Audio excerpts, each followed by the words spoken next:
you, even though if you never take any cannabis, you have cannabinoids inside of you right now, and these are called the endocannabinoids. And these are the ones that we're all making in our own bodies. And one of them is called anatamid, which actually is considered to be the bliss molecule. Hemp and marijuana are both cannabis. He sees this and wants to hire you to make movies. The science is there. The science is there. And now they start to come to the surface, right? I mean, everybody who used to do it illegally now can do it legally, and we can learn from them. So that merging of the academia, educated professionals, and the people who haven't been traditionally trained, but complement each other and help each other, you know, that's to me something that's super cool. If the THC that's bad for you, we were actually below 0.3, but they take total THC.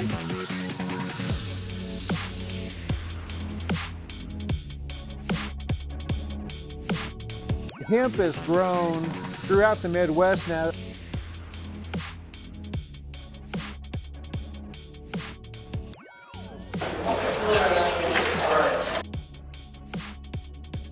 You're looking at the world's largest ice machine.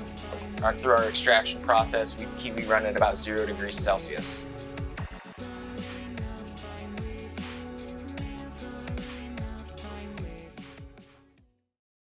There's still a little bit of confusion on that issue of what's the difference between hemp and marijuana. Hemp and marijuana are both cannabis, but you know, a poodle and a timber wolf are also both canines. And so the difference is in the amount of THC. Name is Leah, L-I-A, published B-O-S-T. Are you sick and tired of me coming up here and talking about medical cannabis? Because I'm sick and I'm tired.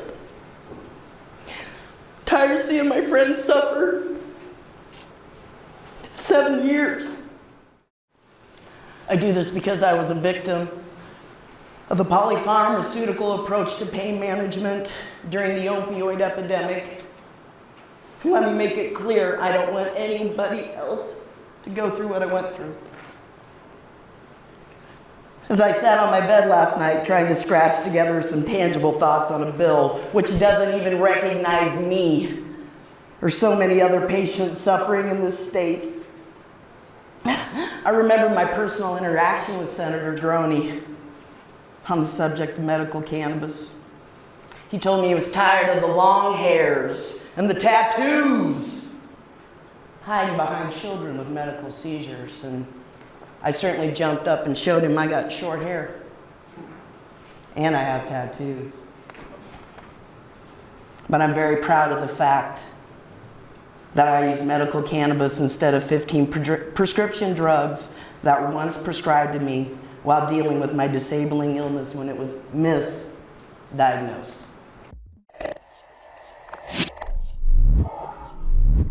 What's really exciting is going to be the grain and fiber. Right now, we can't feed grain to cattle, to cats, to dogs, to chickens, to horses. And that really limits the farmer on what his options are with a grain. Once that opens up and we're allowed to feed that to the animals, there could be an unlimited number of acres of hemp throughout the United States that can very well rival corn or soybeans, especially knowing its nutritional content is that much above any of those commodities.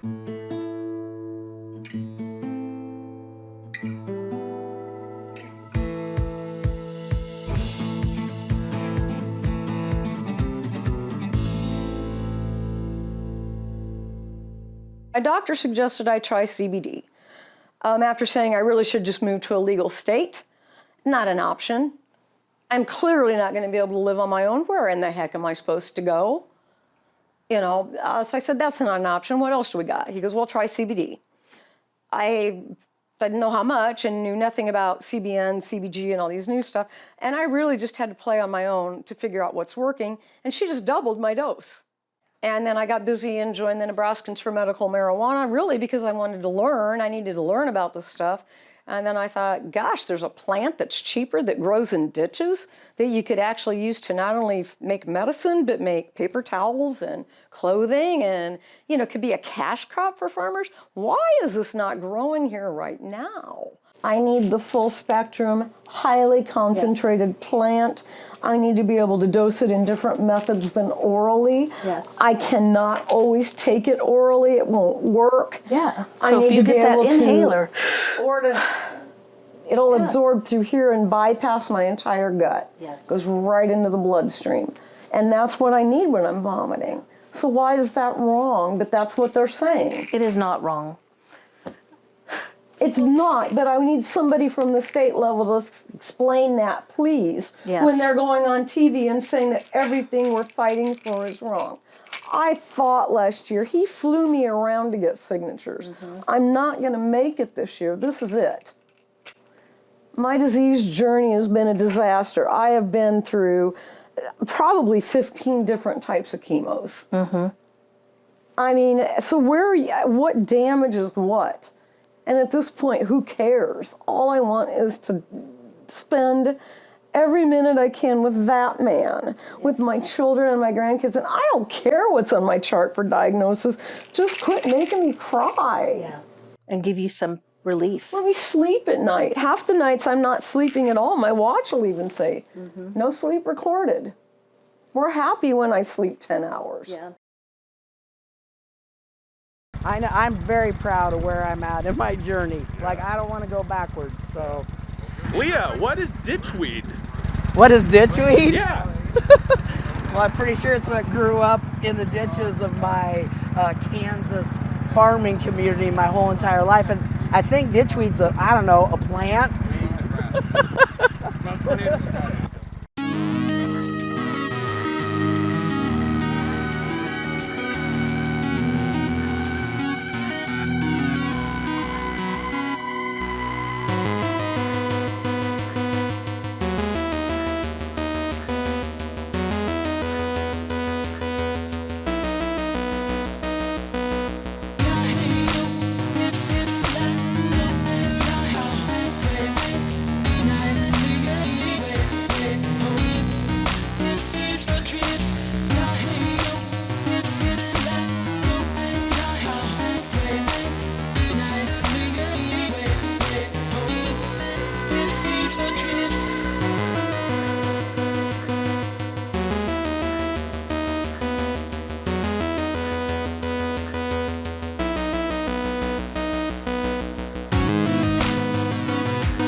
Plants with high levels of THC are known as marijuana, because THC is psychoactive. And so if you smoke marijuana, you will feel the effect, in your brains. But hemp, by definition, lacks high level of THC. You cannot smoke enough hemp to get high. Many a Nebraskan has tried to smoke ditchweed to see what will happen, and you might get a headache, but you won't get high. 0.3% THC. How many people in Nebraska, let me survey, have grown hemp this year? Okay, we've got a good number of people. How many people are here because they're interested in growing hemp at some point in their lifetime? Okay, more people. Senator Wishart, you are the #1 cannabis advocate in this state. When it comes to hemp, if we are putting a regulatory framework on how much THC or certain components you can have in the plant, then we need to have easy access to testing. Hemp has real potential for being a crop that takes less water. That's very significant as we look down the road as a state that needs to manage our water and make sure we're conserving it well. I think the other exciting thing about hemp is just the amount of things that you can turn that plant into really excites me. Some fans, a dehumidifier, and maybe some other air movement in here just to kind of keep fresh air in, humid air going out, and it'll probably take anywhere from 5 to 10 days, maybe if we're lucky and the weather cooperates, even a little bit less, but we want to get it down to a relatively manageable moisture level, and then we'll pack it up into a sling bag, and that will go to our processor. It gets enough so that it's easier to process for them to pull the CBD or the CBG out, depending on which variety it is. This is grassroots.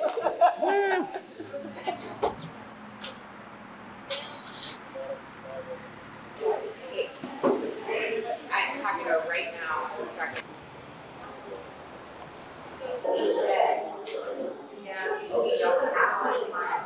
Straight past the lobby, there's elevators. Okay, lobby, you don't have time, so let them go away.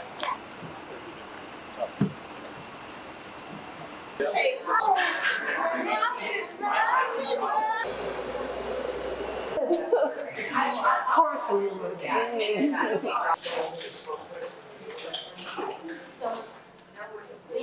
You know the exact route. Okay, let's go ask Mike.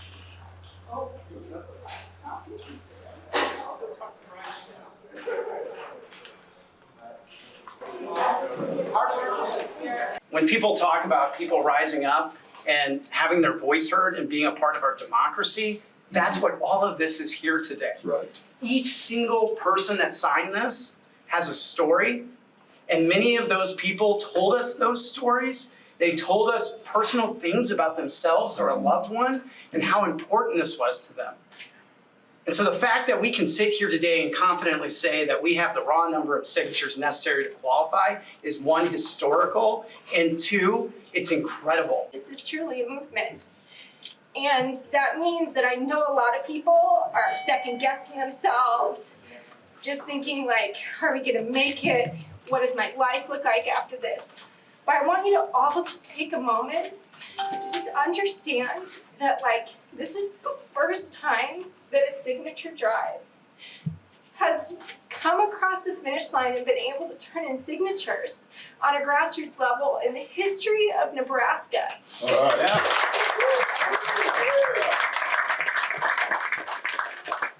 It's about people having a choice to use a plant instead of a pharmaceutical. It is about freedom. That's what it's about. We have an eco-cannabinoid system, and so our body is made to use cannabis as medicine. So if you want to use it as medicine, you should be able to choose to use it as medicine. And if you don't, you should choose to be able to not use it as medicine. It's really not that hard of a subject.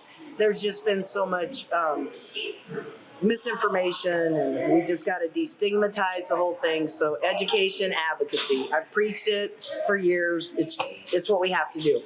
So what I have said from the beginning of this is I am going to advocate for those that can't. And the children that have seizures are the ones that Nebraska should be focusing on. And that's just the truth. And if you can't see it that way, then you can't understand compassion and medical cannabis and all the things we're trying to do.